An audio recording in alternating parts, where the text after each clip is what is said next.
Bonjour à toutes et à tous. Je souhaite aujourd'hui revenir avec vous sur la loi sur le partage de la valeur dans les entreprises actuellement en discussion. Pour ce qui est du contenu, ce projet de loi s'articule autour de deux piliers majeurs.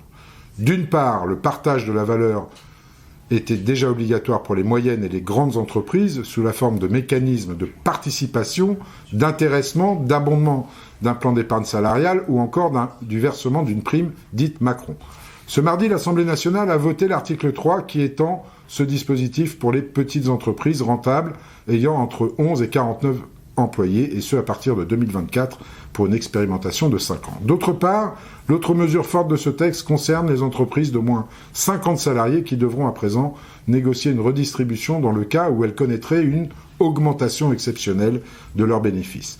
Ce projet de loi est issu d'un accord entre le patronat et les syndicats, à l'exception de la CGT, conclu en février dernier dans un contexte inflationniste. Conscient de la difficulté à obtenir cet accord, le gouvernement a décidé de retranscrire le plus fidèlement possible la proposition.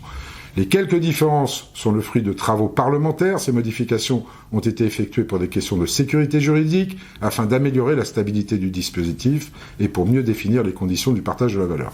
Je tiens à préciser que tout cela a toujours été fait conjointement entre le gouvernement et les organisations patronales et syndicales, mais toujours sans la CGT. Je suis très favorable à ce texte. Le partage de la valeur est une thématique que nous portons depuis longtemps au sein du MoDem. Ce texte est également l'illustration même de notre démocratie sociale.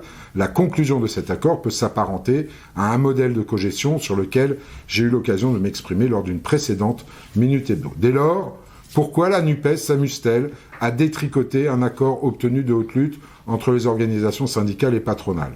Que dire du comportement de la CGT qui dénonce le soi-disant manque de dialogue avec le gouvernement, mais qui refuse pour autant de s'inscrire dans une négociation collective apaisée et constructive?